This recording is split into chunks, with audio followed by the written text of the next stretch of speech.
1431 বঙ্গাব্দের কার্যক্রমটা শেষের দিকে যাচ্ছে। আজকে এই বছরের কৃষ্ণপক্ষের মধুকৃষ্ণা ত্রয়োদশী তিথি, আর আগামী পরশুদিনই অমাবস্যা। এই মধুকৃষ্ণা ত্রয়োদশী তিথিতে শ্রী শ্রী ঠাকুরের একনিষ্ঠ ভক্ত ছিলেন শ্রদ্ধেয় বরেন্দ্রনাথ প্রধানদা প্রয়াত হয়েছেন। বিশিষ্ট আদর্শ শিক্ষক ছিলেন তিনি। তাই বাড়ির মা এবং সন্তানরা আমাদের একান্ত স্নেহভাজন এবং শ্রদ্ধার মাখনদা, তপনদা, স্বপনদা এরা আজকে সৎসঙ্গের আয়োজন করেছেন। এই সৎসঙ্গ অনুষ্ঠানে উপস্থিত পরম প্রেমময় শ্রী শ্রী ঠাকুরের পূত পবিত্র পাঞ্জাধারী কর্মীবৃন্দ, ভক্তবৃন্দ, শ্রদ্ধেয় দাদারা, শ্রদ্ধেয়া মায়েরা, ছোট ছোট ভাই বোনেরা, প্রত্যেকের উদ্দেশ্যে জয়গুরু নিবেদন করলাম। 1988 সালে শ্রী শ্রী ঠাকুরের 100তম জন্ম উৎসব, যেটা শতবর্ষ উৎসব, দেওঘর সৎসঙ্গ আশ্রম সহ 13 মাস ধরে উদযাপন হয়েছে। 1987 খ্রিস্টাব্দের 16ই ভাদ্র 2রা সেপ্টেম্বর ওই একই দিনে দেওঘর সৎসঙ্গ আশ্রমে পরম প্রেমময় শ্রী শ্রী ঠাকুরের শুভ 100তম জন্মতিথি উৎসব, শুভ তালনবমী তিথি উৎসব ছিল। আবার ওই একই দিনে শ্রী শ্রী ঠাকুরের দেওঘরের শুভাগমন উৎসব ছিল। ভারতবর্ষ এবং ভারতবর্ষের বাইরের বিভিন্ন রাষ্ট্র এবং ভারতের বিভিন্ন রাজ্য থেকে হাজার হাজার মানুষের শুভ আগমনে যেন মনে হলো কয়েক লক্ষাধিক ভক্ত সমাগমে এই মহা মহোৎসবের অনুষ্ঠান সর্বাঙ্গ সুন্দর হল। পরম পূজ্যপাদ শ্রী শ্রী বর্দা, তখন যিনি সৎসঙ্গের আচার্যদেব, তিনি একটা অনন্য নজির সৃষ্টি করলেন। পরম প্রেমময় শ্রী শ্রী ঠাকুর অনুকূলচন্দ্রের শুভ শতবর্ষ উৎসব। এই শতবর্ষ উৎসব তার পরের বছর 1988 খ্রিস্টাব্দের অক্টোবর মাসে এই উৎসবটা সমাপ্ত হলো দেওঘর সৎসঙ্গ আশ্রমে। তো একটা জায়গায় উৎসব হচ্ছে অগ্রহায়ণ মাসে। সেই উৎসবে প্রথম বক্তা আমার পূজনীয় পিতৃদেবকেই রাখলাম। দীর্ঘ 45 মিনিট ধরে তিনি আলোচনা করলেন। তা সেই প্রথম সম্বোধনটা তিনি করলেন, ঠাকুরের প্রণাম মন্ত্র দিয়ে একটা শ্লোক বললেন। তারপরেই বললেন, পরম প্রেমময় শ্রী শ্রী ঠাকুরের রাতুল চরণে কোটি কোটি প্রণাম করি। বাবা এটা বলতেন, পরমারাধ্যা জগৎজননী শ্রী শ্রী বড়মার চরণে কোটি কোটি প্রণাম। পরম পূজ্যপাদ আচার্যদেব শ্রী শ্রী বরদার চরণে কোটি কোটি প্রণাম। যেহেতু তখন পরম পূজ্যপাদ শ্রী শ্রী বরদা আচার্যদেব আছেন। তারপরে পরবর্তী সম্বোধনটা হলো, এর পরবর্তী একজন কলকাতা থেকে আগত বিশেষ ভক্ত, তিনিও সম্বোধন করলেন, পরম প্রেমময় ঠাকুরের চরণে কোটি কোটি প্রণাম, পরমারাধ্যা বড়মার চরণে কোটি কোটি প্রণাম, পরম পূজ্যপাদ বরদার চরণে কোটি কোটি প্রণাম। অর্থাৎ বাবা শ্রী শ্রীটা যোগ করলেন আর ইনি শ্রী শ্রীটা যোগ করেননি। এবং পরবর্তীতে বলেন, তুমি এবার আলোচনা করো। তা প্রথম আলোচনার শুরুতেই একটা শ্লোক বললাম, গীতার একটি শ্লোক, তমাদি দেব পুরুষ পুরাণ তমস্য বিশ্বস্য পরম নিধানম বেত্তাসি বেদ্যঞ্চ পরন্ত ধামম তয়া ততম বিশ্বমনন্ত রূপম। যে রূপটা দেখে অর্জুন স্তম্ভিত হয়ে গেছিলেন, তিনি নিজেই বললেন, আমার অহংকার, আমার দর্প এখানে চূর্ণ হলো। তুমি তোমার রূপকে সংবরণ করো, একে আমি আর দর্শন করতে পারছি না। এইটাই এর অর্থটা দাঁড়াচ্ছে। তারপরেই বললাম, আমার আরাধ্য দেবতা পরম প্রেমময় শ্রী শ্রী ঠাকুরের রাতুল শ্রীচরণে প্রণাম। পরমারাধ্যা জগৎজননী শ্রী শ্রী বড়মার রাতুল শ্রীচরণে প্রণাম। পরম পূজ্যপাদ আচার্যদেব শ্রী শ্রী বরদা রাতুল শ্রীচরণে প্রণাম। বলেই পরবর্তী সম্বোধনগুলো সব হলো। উৎসব শেষ হয়ে গেল। তারপরেই আমার পূজনীয় পিতৃদেব একজনকে বললেন, বাবারই বন্ধু, সেই অনুষ্ঠানে উপস্থিত আছেন, তিনি কীর্তন করলেন শেষে। করার পরে তাকে বললেন, আচ্ছা, 3 জন বক্তা শ্রী শ্রী ঠাকুরকে 3 রকম সম্বোধন করলেন। একজন শ্রী শ্রী বললেন এবং কোটি কোটি প্রণাম বললেন, আর একজন শ্রী শ্রী বলেননি কিন্তু কোটি কোটি প্রণাম করলেন, এবং শেষ বক্তা যিনি শ্রী শ্রী ঠাকুরের আতুল শ্রীচরণে প্রণাম, তিনি কোটি কোটি শব্দটা ব্যবহার করেননি। তা কোনটা সঠিক হবে? তা এখন তিনি বললেন, এই ক্ষেত্রে আমি কিছু বলতে পারবো না, সবারই তো ভক্তি, অন্তর উৎসারিত ভক্তি, সেটা নিবেদন করেছেন শ্রী শ্রী ঠাকুরের চরণে, শ্রী শ্রী বড়মার চরণে, শ্রী শ্রী আচার্যদেব বরদার চরণে নিবেদন করেছেন। তখন বাবাই বললেন যে আমরা কোটি কোটি বার কিন্তু প্রণাম করতে পারি না তাকে, আমরা প্রণামটাই নিবেদন করি। এবার আমাকেই তক্ষুনি আবার প্রশ্ন করলেন যে আমরা কোটি কোটি বার প্রণাম করতে পারি না কেন, যেটা তুমি সম্বোধন করলে রাতুল শ্রীচরণে প্রণাম। এই জন্য করতে পারি না, শ্রী শ্রী ঠাকুরের যে শত অনুজ্ঞা যে পত্রটা আমরা প্রত্যেকে পেয়েছি, সেখানে বলাই তো আছে, প্রথম যে লাইনটা, ওং ব্রহ্ম পরব্রহ্ম ও কুলো মালিক রাধাস্বামী দ্বারের চরণে প্রণাম, এইটাই তো আছে শত অনুজ্ঞার প্রথম লাইন। তা এখানে কোটি কোটি শব্দটা কই আছে? নেই তো। না, ঠিকই ধরেছ, কোটি কোটি শব্দ নেই, আমরা প্রণাম করতে পারি না এতবার। তাই তিনি হচ্ছেন আমাদের প্রতি প্রত্যেকের কাছে চিরনমস্য, তিনি পূজনীয়, তিনি প্রেমের মূর্ত প্রতীক। তাই তিনি বললেন, ভাব সমাধি অবস্থায় সমগ্র জগৎটাকে প্রেম সূত্রে বাঁধার জন্যে আমি নিজেই সৃষ্ট হয়েছি। নূতন নয়, পুরাতন নয়, কতবার এসেছি এই জগতে, সেই শাশ্বত প্রেমটা নিয়েই আমি এসেছি। কেমন করে এলাম? না, যখন ছিল না সত্তা ছিল, যখন কাল আসে নাই, যখন সূর্যের সৃষ্টি হয়নি, চাঁদের সৃষ্টি হয়নি, নক্ষত্র গ্রহ তারকার কোনো কিছুরই সৃষ্টি হয়নি, তিনি ছিলেন আর আমি ছিলাম। আমি তিনি, আমি তিনি, আমি তিনি, শ্রী শ্রী ঠাকুর বললেন। তাহলে তিনি কে সেটা স্পষ্ট তিনি বলেই দিলেন যে আমি চিনি। আবার কি বললেন? যখন তোরা সেই ব্রজলীলায় নৃত্যরাসে মেতে থাকিস, তখন আমি প্রতি ঘটে ঘটে শ্রীকৃষ্ণ রূপে প্রেম দান করি। যখন তোরা নদিয়ার পথে ঘাটে বাটে হরিবোল হরিবোল করে কীর্তনে মেতে থাকিস, তখন আমি শ্রী চৈতন্য রূপে চৈতন্য দান করি। শেষের দিকে বলছেন যে আমি নিত্য বুদ্ধ সাক্ষী স্বরূপ, আমি রাম কৃষ্ণ বুদ্ধ যিশু মোহাম্মদ চৈতন্য রামকৃষ্ণ, আমি সব, আমি সব, আমি সব।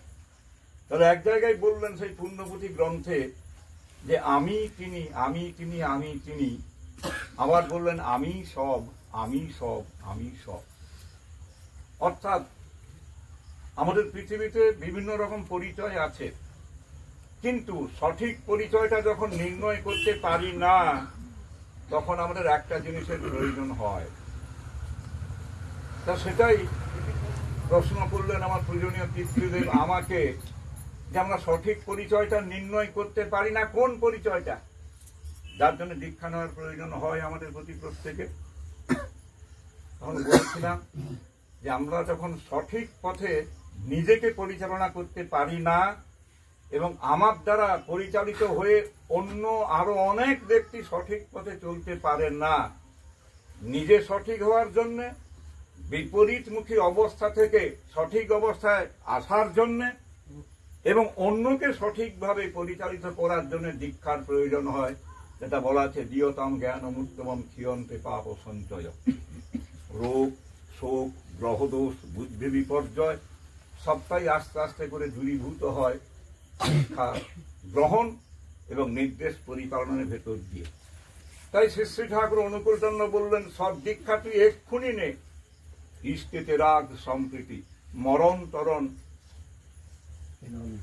এনাম জপে কাটেই অকাল জমভীতি।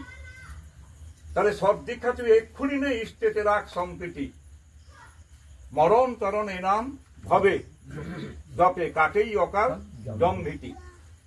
তাহলে তিনি তো কোনো মাসের নাম বললেন না, তিনি কোনো পক্ষের নাম বললেন না, তিনি কোনো সুন্দর তারিখের নাম বললেন না। যেমন আমার শ্রদ্ধেয় বরেন্দ্রনাথ প্রধানদা, বরেন্দা, আমরা তাকে শ্রদ্ধা সহকারে বরেন্দা বলেই ডাকতাম, মাস্টারমশাই ছিলেন। একটা সুন্দর মুহূর্তে তার প্রয়াণটা হলো মধুকৃষ্ণা ত্রয়োদশী। সারা বছরে আমরা দুবার, দুটো পক্ষে আমরা বিষ্ণুপাদ পীঠে পিতৃপুরুষের আত্মার স্মৃতিচারণ এবং সেই আত্মার উদ্দেশ্যে আমরা শ্রদ্ধা তর্পণ করতে যাই। আমার পিতা পিতামহ প্রপিতামহ বৃদ্ধ প্রপিতামহ, মাতা পিতামহী প্রপিতামহী বৃদ্ধ প্রপিতামহী, মাতুল মাতামহ প্রমাতামহ বৃদ্ধ প্রমাতামহ, মাতামহী প্রমাতামহী বৃদ্ধ প্রমাতামহী। কত পুরুষ হয়ে গেল। তাহলে এদের প্রত্যেকের উদ্দেশ্যে আমরা বিষ্ণুপাদ পীঠে যাই, গয়াতে গিয়ে ফল্গু নদীতে আমরা শ্রদ্ধা তর্পণ করি, সীতাকুণ্ডে আমরা শ্রদ্ধা তর্পণ করি, আবার প্রেতশিলায় সেখানে গিয়েও আমরা আবার শ্রদ্ধা তর্পণ করি। তাহলে সেই পূর্ব আত্মার উদ্দেশ্যে, কিন্তু সেখানে বলা হচ্ছে বাসাংশে জীর্ণানি যথা বিহায় নবানি গৃহাতি নরোপরাণী তথা শরীরানি বিহায় জীর্ণা নন্নানি সংজাতি নবানি দেহি। আমরা প্রত্যেকে পৃথিবীতে যখন জন্মগ্রহণ করেছি, লজ্জা নিবারণের জন্য বস্ত্রকে পরিধান করতে হয়, কিন্তু এই বস্ত্র চিরস্থায়ী নয়। কোনটা 6 মাস, 8 মাস, 10 মাস, 1 বছর কিংবা একটু বেশি। যেমন বস্ত্রের পরিবর্তন করা হয়, তেমনি এই দেহের মধ্যে পরমাত্মার অংশ সম্ভূত যে জীবাত্মা এই দেহের মধ্যে আছে বলে এর সবকিছু কোষ বিভাজন, স্নায়ু ভাব, স্নায়বিক ব্যাপার, চক্ষু কর্ণ নাসিকা জিহ্বা ত্বক, সমস্ত পঞ্চেন্দ্রিয় যা যা কর্ম ফাংশন সবকিছু জীবন্ত হয়ে আছে। এবার কোনো একটা মুহূর্তে কোনো একটা কারণকে কেন্দ্র করে কার্য কারণ সম্পর্ক স্থাপন হওয়ার ভেতর দিয়ে যখন সেই পরমাত্মা মনে করলেন যে এই জীব আমার আর ভাবটাকে বহন করতে পারছে না, অতএব ন হন্যতে হন্যমানে শরীরে, যাকে হত্যা করা যায় না, যাকে ছেদন করা যায় না, যাকে বিনাশ করা যায় না, যাকে পুড়িয়ে দেওয়া যায় না, থেকে আত্মা অবিনশ্বর। অতএব এবার এই সুযোগ থাকতে থাকতে আমি এখান থেকে বেরিয়ে চলে যাই। বেরিয়ে চলে যাওয়ার পরেই কি হবে? এ দেহ নশ্বর হয়ে গেল, এ দেহ পাথরে রূপান্তরিত হলো, এ দেহ জড় পদার্থে রূপান্তরিত হলো। কিন্তু পরম প্রেমময় শ্রী শ্রী ঠাকুর অনুকূলচন্দ্র বললেন, প্রকৃতির নিয়ম অনুযায়ী, কালের নিয়ম অনুযায়ী পৃথিবীতে যেমন দেহ সৃষ্টি হবে, আবার দেহ একদিন বিদেহী হবে এই পৃথিবী থেকে। তোরা প্রমাণ করাবি এটাই চিরসত্য, জন্মিলে মরিতে হবে অমরকে কোথা কবে চিরস্থির কবে নীর হায়রে জীবন নদে। এ তো ঠিক, এ তো হবেই আমাদের প্রত্যেকের জীবনে। তো তোরা প্রমাণ করাবি মরিতে চাই না আমি সুন্দর ভুবনে, মানবের মাঝে আমি বাঁচিবারে চাই। এই যে পক্ষটা আমাদের প্রত্যেকের স্মরণীয় পক্ষ, এখন থেকে 25 বছর আগে এই পক্ষে, সেদিন ছিল বাংলা 1407 চৈত্র মাসের 6 তারিখ, ইংরেজি 2001 খ্রিস্টাব্দের মার্চ মাসের 20 তারিখে মঙ্গলবার সন্ধ্যা 5:22 আমার পূজনীয় পিতৃদেবের মহাপ্রাণ হয়ে গেল। দেখতে দেখতে 25টা বছর অতিক্রান্ত হলো। গত পরশু দিনই আমার পূজনীয় পিতৃদেবের যে একাদশীটা তিথি গেল, এটার নাম শাস্ত্রে বলা হচ্ছে, পঞ্জিকায় বলা হচ্ছে পাপ মোচনী একাদশী বলা হচ্ছে। কৃষ্ণপক্ষের এই একাদশীটাকে বলা হয় পাপ মোচনী একাদশী, আর কৃষ্ণপক্ষের এই ত্রয়োদশীকে বলা হচ্ছে মধুকৃষ্ণা ত্রয়োদশী। তাহলে এই যে পাপ মোচনী একাদশীতে তিনি বিদেহী হলেন, এরপরেই এতগুলো বছর ধরে শ্রদ্ধা তর্পণ করাতে সাধ্য হচ্ছে, সন্তানরা এসব কিছু করছে, কিন্তু তার পক্ষে জীবনীয় ভাব কোনটা? সন্তান যা যা করছে তার থেকে আরো বেশি করে যা যা করা আছে তার নিজের থেকে সেইটাই এভার কনসাস চিরচেতন। কেমন করে? দাদা উৎসব খুব ভালোই লাগলো, খুব সুন্দর হলো, খুব সুন্দর সুন্দর ইষ্ট প্রসঙ্গ হলো, কিন্তু নিকুঞ্জদার মতন আর এত সুরেলা কণ্ঠের বক্তব্য আজ আর শুনতে পাওয়া যায় না। এমন কথা আসে তো অনেকের মুখ থেকে। তাহলে এখনো সেই নিকুঞ্জ বিহারী মিশ্রের কণ্ঠস্বরটাকে আমরা স্মরণে রেখে, ঠাকুর যে বললেন মানুষ জন্মায় পৃথিবীতে, তাহলে একজন আত্মা দেহরূপে যখন জন্মগ্রহণ করছে তার পিতামাতার মধ্য দিয়ে, তাহলে এই দেহের মধ্যে পিতা, পিতামহ, প্রপিতামহ, বৃদ্ধ প্রপিতামহ, পরপর যে পুরুষগুলোর কথা আমি বলে গেলাম, পুরুষানুক্রমিক যে ভাবটাই সন্তানের মধ্যে জীবন্ত, তার পিতৃকৃষ্টি, তার মাতৃকৃষ্টি, সব তার ভাবই জীবন্ত আছে বলেই তার যে কার্যক্রম, তার যে ফাংশন, তার যে কর্মকাণ্ড এভার কনসাস ছিল জীবন্ত। তাই নিকুঞ্জদার মতন সুন্দর অপরূপ গানে সেই সুন্দর কীর্তন আজ আর শোনা যায় না। বৃন্দাবনে প্রাণের ঠাকুর এলো নতুন বৃন্দাবনে, গুরুর নাম জপ নিবার, কত গান তো বাবা গাইছেন। ফিরে চান নিজের দেশের প্রাণে, বাবা গাইছেন। এবং তাঁর মানে একাত্ম বন্ধু শ্রদ্ধ শিশির কুমার জিন্দা, শ্রদ্ধ শিশির দা, দুই বন্ধু একসঙ্গে পড়াশোনা করেছেন। তিন বন্ধুই বটে, পবিত্ররা ছিলেন, পবিত্র কুমার মাইতিরা। তা এরা যে তিনজন একাত্মা, এক ভাব, এবং আগে পরে করে একই সময়ে শ্রী শ্রী ঠাকুরকে দর্শন করেছেন। ওই জন্য পরম প্রেমময় শ্রী শ্রী ঠাকুর অনুকূল চন্দ্র বলছেন যে বাণীর আলোচনা করা, বাণীর ব্যাখ্যা করা, এই ব্যাখ্যা করার ভেতর দিয়ে কি হয় না, আর আমি গভীরে প্রবেশ করতে পারি। আর গভীরে প্রবেশ করার ভাবটা আসবে তখনই গভীর বিশ্বাসে সবই হতে পারে। গভীর বিশ্বাস চাই কিভাবে?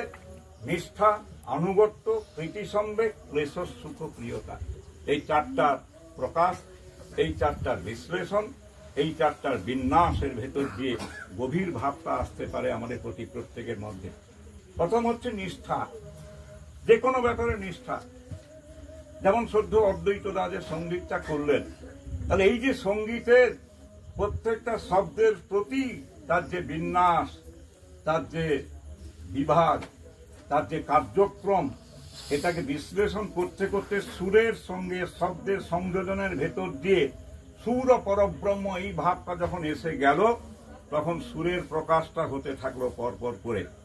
আর সেই সুরের প্রকাশ, তার মধ্যে সংযোজন হচ্ছে তাল, মাত্রা, মান, লয়, ছন্দ, সবটা। সেইভাবে বলা হচ্ছে জীবনে চলার সুর, আচরণের পরিবর্তনের সুর, আমাদের স্বামী স্ত্রীর দাম্পত্য জীবনে চলার সুরটা ওই রকম করে করতে হবে ছন্দময় জীবন, যেটা শ্রী শ্রী ঠাকুর অনুকূল চন্দ্র বললেন, চরই বেটি তুমি এগিয়ে চলো, কিন্তু মেপে দেখতে যেও না কত দূর এগিয়েছ, তাহলে আবার পিছিয়ে পড়বে। পরম পিতার কথা আমি শ্রবণ করব, পরম পিতার ভাবিত গান কীর্তন আমরা শ্রবণ করব। কেন শ্রবণ করব না, কীর্তন মানে হচ্ছে সেই যে প্রকাশনার ভেতর দিয়ে কি রতন ভাবটা জীবন্ত হয়ে ওঠে, কি রতন, তাই বলা হচ্ছে কীর্তন। ওই যে রতন, ওই যে মণিমাণিক্য, কোন সে জাদু পরশ লোভী অকবি কবি হলো, একটা গান বাবা গাইতেন গীতি সঙ্গীতি বইয়ের পঞ্চানন সরকারদার লেখা এই যে গানটা, কোন সে জাদু পরশ লোভী অকবি কবি হলো। তাহলে অকবি কেমন করে কবি হয়, সুরহীন ব্যক্তি কেমন করে সুরেলা ভাব নিয়ে এগিয়ে চলে, দাম্পত্য জীবনে কেমন করে আমাদের অছন্দময় জীবন, ছন্দহীন জীবনটা একটা ছন্দময়ের মধ্যে আসে, সেটাই দিলেন পরম প্রেমময় শ্রী শ্রী ঠাকুর অনুকূল চন্দ্র। আমাদের মধ্যে বিশ্বাস ভাবটা নেই। একটা সময় বাবা ব্যাখ্যা করছিলেন যে শ্রী শ্রী ঠাকুর এই যে দুই তিন রকমের বাণীটা বললেন, দাম্পত্য জীবনের একটা ছন্দের সুরটা আছে, তখনই স্বামীর প্রতি টান যেমনি ছেলেও জীবন পায় তেমনি, যার স্বামীতে যেমন ভাব তার তেমনি সন্তান লাভ। আবার এর বিপরীতমুখী ভাব, চিন্তা, পথ নিয়ে যদি চলি, তখন সেইভাবেও সন্তান আসবে। স্বামীতে স্ত্রীর নাইকো নিষ্ঠা, স্ত্রীতে স্বামীর নাইকো টান, এমন তোর চলন যাদের শ্রদ্ধা হারা হয় সন্তান। তাহলে আজকে আমার ছেলে, আমার মেয়ে আজকে কেন মিসগাইড হচ্ছে, কেন শ্রদ্ধাহারা হচ্ছে, শ্রদ্ধাবান লভতে জ্ঞানম তৎপরসং যতেন্দ্রিয়। আজকে কেন শ্রদ্ধার ভাব আসছে না? না আসার ভেতর দিয়ে আজকে ইন্দ্রিয়ের মধ্যে কোনো সংযম আসছে না। পরম প্রেমময় শ্রী ঠাকুর অনুকূল চন্দ্র, যিনি জীবন্ত প্রেমের প্রতিভূ, তিনি যে বাণী বললেন, ভালোবাসার টান কর্মে আনে সফলতা, জীবনে উত্থান। এই ভালোবাসার টানটা দাম্পত্য জীবনে গভীর হওয়ার দরকার। স্বামী যেন স্ত্রীকে গভীরভাবে বিশ্বাস করতে পারে। প্রথম হচ্ছে বিশ্বাস, এবং তার উপর নিষ্ঠা আনুগত্য নিয়ে এগিয়ে যেতে পারে, যে হ্যাঁ, কোনো না কোনো ভাব নিয়ে, কর্ম নিয়ে, চিন্তা নিয়ে, প্রেরণা নিয়ে, চেতনা নিয়ে যখন আমি তাকে বললাম, সে আমার এই যে আরোপিত কথাগুলোকে সে বাস্তবায়িত করার চেষ্টা করছে, সেই দাম্পত্য জীবনে মিল আসবে।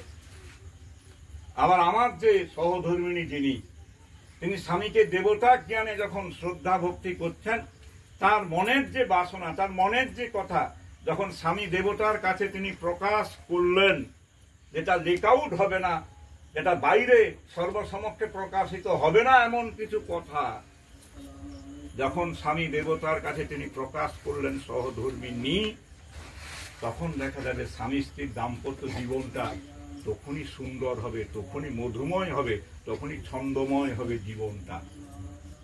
তাই পরম প্রেমময় শ্রী ঠাকুর অনুকূলচন্দ্র কেমন করলেন? বড় বউ, আজ শরীর কেমন আছে, শরীর কেমন লাগছে? লাগবে আপনার আশীর্বাদে ভালোই তো লাগছে।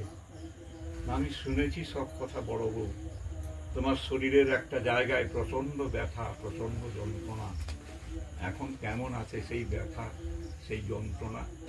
বলে শ্রী ঠাকুর কেমন করে বলছেন, পরম আরাধ্যা জগৎ জননী শ্রী বড় মাকে, এখন কেমন আছে সেই যন্ত্রণা, সেই ব্যথা? এই ব্যথা শরীরে, এই যন্ত্রণা ক্লিষ্ট শরীর নিয়ে তুমি প্রচন্ড পরিশ্রম করছো, বহু দায়িত্ব পালন করছো, আশ্রমের সবকিছু দায়িত্ব পালন করছো, তাই তো আমার কর্তব্যের মধ্যে পড়ে তুমি কেমন আছো, এই মুহূর্তে কেমন আছো? বলে আগে পরম পিতার আশীর্বাদে, অর্থাৎ আপনার আশীর্বাদে আমি তো ভালোই আছি। পরম প্রেমময় শ্রী ঠাকুর কি দেখলেন? তিনি ভালোই তো আছেন, কিন্তু আমার একটা কর্তব্য কর্ম হচ্ছে তাকে আরো সুস্থ করে তোলা। পরম পূজ্যপাদ শ্রী শ্রী বরদাকে বললেন শ্রী ঠাকুর, বড় কথা, তোর মায়ের জন্য একটা ভালো ডাক্তার আনার দরকার, প্রচন্ড কষ্ট পাচ্ছে, ব্যথায় কষ্ট পাচ্ছে। তাই পরম পূজ্যপাদ শ্রী বরদা সঙ্গে সঙ্গে কলকাতায় গিয়ে একটা ভালো ডাক্তার নিয়ে এলেন। পরমারাধ্যা জগৎ জননীকে দেখানো হলো। ডাক্তারও বললেন, মায়ের তো খুব অসুস্থ, বরদা মায়ের খুবই অসুস্থ। সেই বরদাকে বরদা বলে বলছেন, মায়ের খুব অসুস্থ, শরীর খুবই খারাপ। হ্যাঁ, অনেকদিন ধরে একটা জায়গায় প্রচন্ড শক্ত হয়ে আছে এবং ব্যথা। ডাক্তারবাবু দেখলেন এ তো কার্বাঙ্কলের রূপ ধারণ করে গেছে। শ্রী ঠাকুরের কাছে বলা হলো সবকিছু। ঠাকুর নিজেই এলেন, ডাক্তারবাবু আপনার বড় মায়ের কার্বাঙ্কলটা সারবে কেমন করে? মানে ঠাকুরের মনে যখন চিন্তা এসে গেছে, উৎকণ্ঠা এসে গেছে, কেমন করে তিনি সুস্থ হবেন। এটাই তো দাম্পত্য জীবনের জীবন্ত ভাব, কেমন করে তিনি সুস্থ হবেন, কেমন করে তাকে সুস্থ করে তোলা যায়। তার ধর্মের যে রূপরেখা, যে রূপরেখা আমরা পড়েছি, জেনেছি, আমরা মহাভারতের পাতায়, রামায়ণের পাতায়, ব্রহ্মবৈবর্ত পুরাণ, বেদ, উপনিষদ সবকিছু অনেক কিছু শ্লোক আউড়ে গেলাম। ধ্যানমূলম গুরুমূর্তি, পূজামূলম গুরুপদম, মন্ত্রমূলম গুরুর বাক্য, মোক্ষমূলম গুরু কৃপা, এ তো বললাম, কিন্তু এর প্রকাশনার ভাবভঙ্গিটা কেমন? পরম প্রেমময় শ্রী ঠাকুর অনুকূলচন্দ্র বললেন, বড় খোকা, তোর মা যদি সুস্থ না হয় তাহলে আমার জীবনটাও সেই অসুস্থ ভাবে ভাবিত হয়ে থেকে যাবে, তাড়াতাড়ি সুস্থ করে তুলতে হবে। তাহলে একটা পড়াশোনার ধর্ম, আর একটা শ্লোক আওড়ানোর ধর্ম, আর একটা জীবন্ত ধর্ম, কেমন করে মানুষের অন্তরের মধ্যে ধর্মীয় ভাব, ধর্মীয় চেতনা, ধর্মীয় পারগতার ভাবটা জীবন্ত করে তোলা যায়, এটাই করলেন পরম প্রেমময় শ্রী ঠাকুর অনুকূলচন্দ্র। তাই তিনি বললেন, ধর্ম ধারয়াতে সর্বম অস্তি বৃদ্ধি প্রসাধনে, জেনাত্মনং স্থঠান্যেষাং বর্ধনং প্রীতি তর্পণে। ধর্মের মধ্যে প্রীতি, ধর্মের মধ্যে চেতনা, ধর্মের মধ্যে সাক্ষী, ধর্মের মধ্যে আচরণ, বাক্য, কর্ম, এগুলোর যে সমবিন্যাসটা সৃষ্টি করলেন পরম প্রেমময় শ্রী শ্রী ঠাকুর অনুকূল চন্দ্র। তাই যেই শুনলেন শ্রী শ্রী বড়মা কার্বাঙ্কল বহুমুখ ধারণ করেছে, ঠাকুর শুনলেন যে ডাক্তারবাবু অপারেশন করবেন, শ্রী শ্রী ঠাকুর বললেন, বড় বউ একটু পরে ডাক্তারবাবু তো অপারেশন করবেন, তবে আমার ইচ্ছা কি জানো, ওই জায়গাটাকে অসাড় না করে অপারেশন করলে ভালোই হয়, তাতে তুমি আরো বেশি দিন ধরে ভালো থাকবে। আগে হ্যাঁ, আপনার ইচ্ছাটাই তো আমার ইচ্ছা, আপনি যেমন করে বলবেন ঠিক তেমন করেই হবে কার্যক্রম। তাহলে শ্রী শ্রী ঠাকুর আর শ্রী শ্রী বড়মা কে আমাদের কাছে? তা তিনি বললেন আপনি যেমন করে বলবেন তেমন করেই কার্যক্রমটা হবে। ডাক্তারবাবুকে বললেন ঠাকুর যে আপনি সরাসরি অস্ত্রোপচার করুন আপনার বড়মার দেহে, বাকি কাজটা পরম পিতা দেখবেন, আপনি কাজ আরম্ভ করবেন, বাকি কাজটা তিনিই দেখবেন। ডাক্তারবাবু তাই করলেন। আর পরমারাধা জগৎ জননী শ্রী শ্রী বড়মা শ্রী শ্রী ঠাকুরের দিকেই তাকিয়ে আছেন, ঠাকুর পাশের ঘরেই আছেন। অপারেশন 45 মিনিটের বেশি সময় হয়ে গেল। ডাক্তারবাবু বললেন বিশ্রামে থাকতে হবে। এরপরেই তিনি বৈঠকখানায় বিশ্রাম করছেন। ডাক্তারবাবু শ্রী শ্রী ঠাকুর আস্তে আস্তে করে শ্রী শ্রী বড়মার কাছে গেলেন, গিয়ে বললেন, বড় বউ একটু আগে মেজর অপারেশন হয়ে গেল, শরীরের থেকে কত রক্ত কত পুজ নির্গত হলো, ভীষণ যন্ত্রণা, ভীষণ ব্যথা, তোমার শরীরের যে ব্যথা যন্ত্রণা আমি নিজেই তো অনুভব করছি। তখন তুমি কি করছিলে যখন তোমার শরীরে অস্ত্রোপচার করা হচ্ছিল? আগে আমি কোনো যন্ত্রণাকে অনুভব করতে পারিনি, কোনো কষ্টকে অনুভব করতে পারিনি, কোনো ব্যথাকে অনুভব করতে পারিনি। বলে তার মানে আমি তো শুধু আপনার শ্রীমুখের দিকেই তাকিয়েছিলাম, এটা আমি শুনেছি, পড়েছি, জেনেছি, নাম এবং নামই অভেদ, আপনি নামের মূর্ত প্রতীক, তাই আপনার দিকে আমি তাকিয়ে আছি। আর আপনি যে নামের মূর্ত প্রতীক, সেই বীজ মন্ত্রকে আমি জপ করছি। আমি কি ব্যথাকে অনুভব করতে পারি? আমি কি যন্ত্রণাকে অনুভব করতে পারি? যন্ত্রণা সেই জায়গায় কি প্রবেশ করতে পারে? শ্রী ঠাকুরকে যখন শ্রী বড়মা বললেন, তখন ঠাকুর বললেন, তাই যদি হয় বড় বউ, আমি কি একটা সামান্য ছোট্ট মনের ইচ্ছা প্রকাশ করতে পারি? লাগে হ্যাঁ, আপনি আমার কাছেই তো বলবেন আপনার মনের ইচ্ছার যে প্রকাশনা। ঠাকুর বললেন, এত দূর থেকে এসছেন ডাক্তারবাবু, যদি নিজের হাতে একটু মিশরান্ন রান্না করে খাওয়াও। ডাক্তারবাবু বললেন 7 দিনের বেশি বিশ্রামে থাকতে হবে।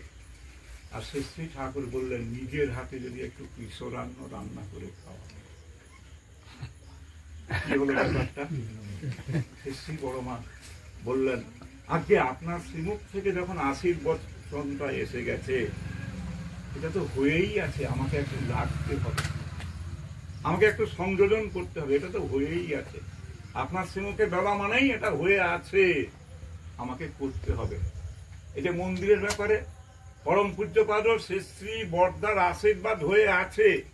যখন আমার পূজনীয় পিতৃদেব এবং সদ্য সতীশ দা গেছিলেন শ্রী বর্দার কাছে দেওঘরে, পরবর্তীকালে 1994 সালের জুলাই মাসে বাবা, সতীশ দা, আমি আরো একজন 4 জন যখন গেছিলাম, শ্রী শ্রী দাদা বসে আছেন বিকালের দিকে, শ্রী শ্রী বর্দা বসে আছেন পাশে, পূজনীয় রাঙামা বসে আছেন। তখন পূজ্যপাদ দাদাই বলছেন শ্রী শ্রী বর্দাকে, রাজ্ঞে কাঁচি থেকে নিকুঞ্জরা এসছেন, আর সঙ্গে ওনার ছেলে আছে, আর আরো একজন এসছেন, ওই যে মন্দিরের ব্যাপারে কি যেন বলছিলেন নিকুঞ্জরা, সেই ব্যাপারেই বলতে এসছেন। শ্রী বর্দা বললেন, মাথা নাড়ছেন, হবে হবে হবে, শ্রী শ্রী বর্দাই তো বলে দিয়েছেন। আর শ্রী শ্রী দাদা বললেন, নিকুঞ্জদা, বাবা যখন বলে গিয়েছেন এটা হয়েই আছে, আপনাদের সবাইকে একটু লাগতে হবে। তাহলে শ্রী শ্রী দাদা কি বললেন? এটা হয়েই আছে, যেটা পরম পূজ্যপাদ শ্রী শ্রী আচার্যদেব বললেন। আমাদের যেটা গীতায় বলাতে, লোক সংগ্রহ চিকিৎসু সংগ্রহম, লোক চিকিৎসু সংগ্রহম, অর্থাৎ মানুষের দ্বারে দ্বারে যেতে হবে, বলতে হবে পরম পিতার কথা, পরম পিতার বার্তা বলতে হবে। এটা বলতে বলতে তিল তিল করে তিলোত্তমা তো গড়ে ওঠে। তাই যে যার অন্তর উৎসারিত অর্ঘ্য, আর এমন অর্ঘ্য প্রকাশ করব যেন আমার দেহে একটু হাত লাগে, যে না আমি প্রভুর জন্য এটা করলাম।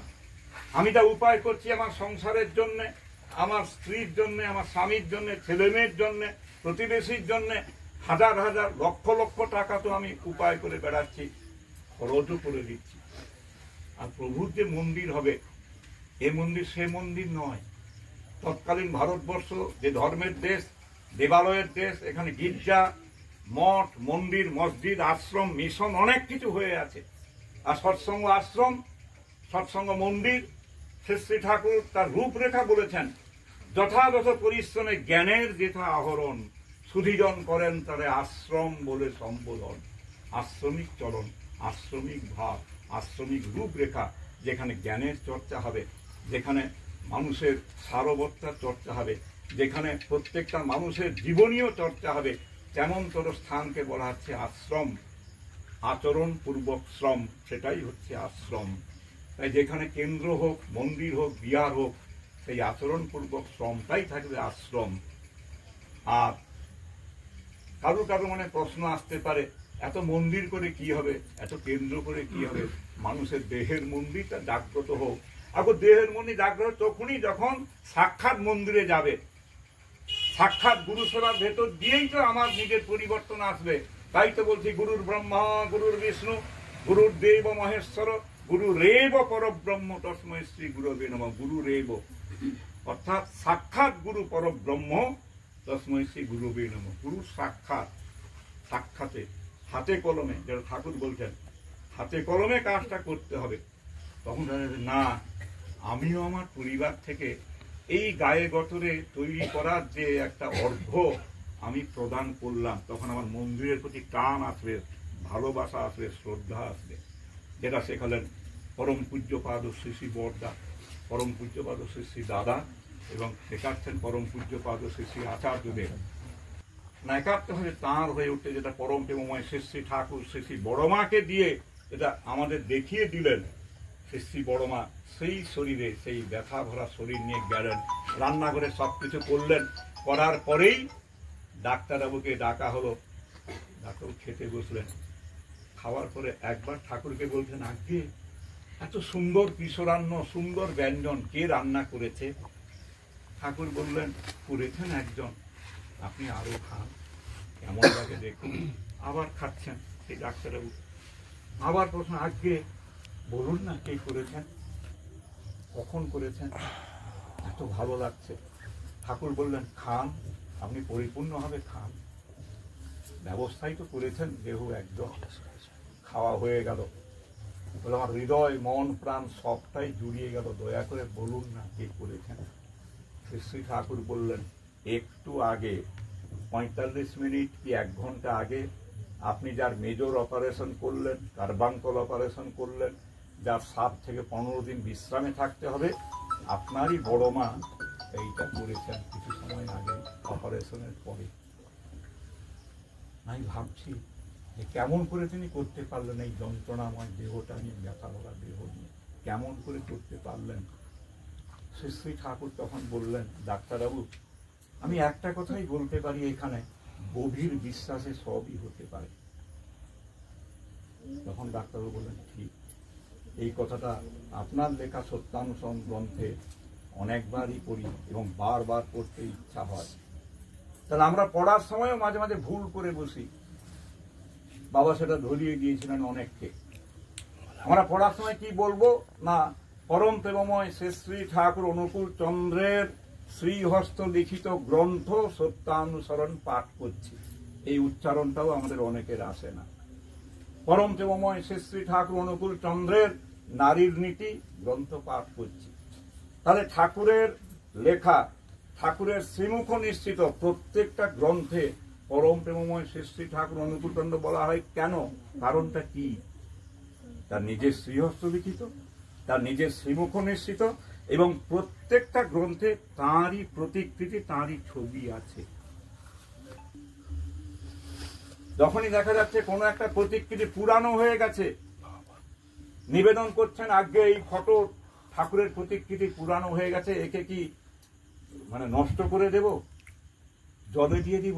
আহা, কি বললি, ঠাকুরের এই প্রতিকৃতি জলে দিয়ে দিবি? আগে কি করব? যাকে আর বাঁধানো যাচ্ছে না, যাকে ব্যবহার করা যাচ্ছে না, দাগ পড়ে গেছে, তবু পড়ে গেছে আমি জানি, তবু তিনি শ্রী শ্রী ঠাকুর, তিনি পরম প্রেমময়, তিনি চিরজীবন্ত এবার কনসাস, তাকে মিসগাইড করতে নাই, তাকে যথাযথভাবে সুন্দর করে যতদিন রাখতে পারা যায়, যতদিন বললেন শ্রী আচার্যদেব। তার ঠাকুরের ফটো, ঠাকুরের বই আমাদের বাড়িতে কোথায় আছে? আমার তো মনে হয় যে আমরা অনেকেই পাঠ করি না, কিন্তু দীক্ষা নিয়েছি। আর ঠাকুর কি বললেন? স্কুলে গেলেই তাকে ছাত্র বলে না, আর মন্ত্র নিলেই তাকে শিষ্য বলে না। হৃদয়টি শিক্ষক বা গুরুর আদেশ পালনের জন্য সর্বদা উন্মুক্ত রাখতে হয়। তিনি যাই বলে দেবেন তাই করতে হবে, বিনা আপত্তিতে, বিনা ওজরে, বরং পরম আনন্দে। যে ছাত্র বা শিষ্য প্রাণপণে গুরুর আদেশ কার্যে পরিণত করেছে, সে কখনোই বিফল হয়নি। তাহলে ডিটি ওয়ার্কসের কার্যক্রম তাঁর শ্রীমুখ নিঃসৃত, মানে এর মধ্যে আমার মঙ্গল আছে। মন্দিরের কার্যক্রম মন্দিরের জন্য করা, কেন্দ্রের জন্য করা, মানেই এটা তাঁর আশীর্বাদ মতো, এতে আমার মঙ্গল, আমার পরিবারের মঙ্গল আছে। কেন্দ্রের কার্যক্রম, উৎসব যে করতে বলছেন, এর কার্যক্রম করা মানে এতে আমারও মঙ্গল আছে। মার্চ মাসের শেষের দিকে আরো 4টা উৎসব বাকি আছে, আরো যেতে হবে। আপনার 29শে মার্চ, 30শে মার্চ, 5ই এপ্রিল, 6ই এপ্রিল, আরো 4 জায়গায় উৎসব এখন বাকি। তা প্রশ্ন করলেন যে উৎসব কি আর করা যাবে? শ্রী আচার্যদেবের কাছে যান, তিনি আশীর্বাদ করলেই হবে। তাঁর শ্রীমুখ নিঃসৃত কথাটা দরকার, করা যাবে কি না। গেলেন তারা, না গিয়ে আমরা যাবো আগে। হ্যাঁ, আপনাদের সবাইকে তিনি চাইছেন, দাদারা যাবেন, মায়েরা যাবেন, বেশি সংখ্যায় যাবেন, তিনি আনন্দ পাবেন। নিবেদন করার ভেতর দিয়ে নিবেদন করলেন।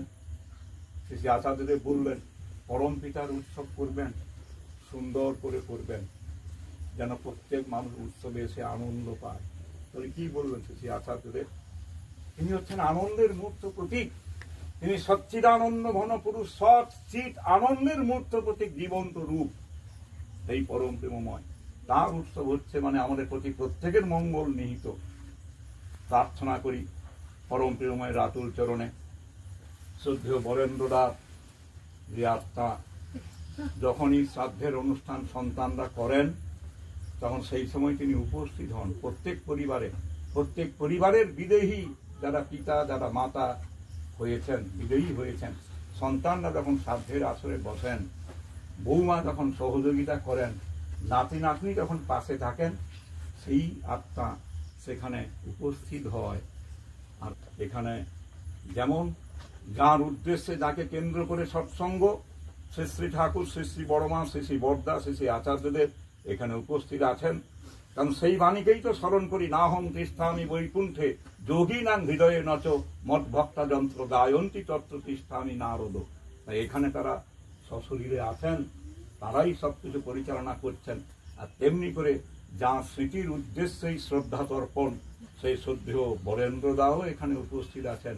তিনি তার পরিবারের প্রতি প্রত্যেক সদস্যের কার্যক্রম এবং তার একান্ত আপন নিকটবর্তী যারা সৎসঙ্গী যারা, তাদেরও কার্যক্রম তিনি আজকাল এই দিনে প্রত্যক্ষ করছেন। সেই বিদেহী আত্মার চিরশান্তি প্রার্থনা করি, সদ্গতি প্রার্থনা করি পরম প্রেমময় রাতুল চরণে।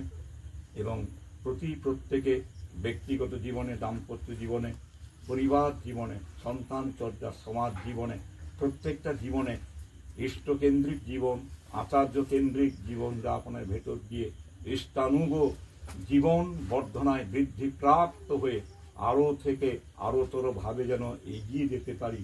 পরম প্রেমময়ের আশীর্বাদ প্রতি প্রত্যেক বর্ষিত হোক। জয় গুরু, বন্দে পুরুষোত্তম।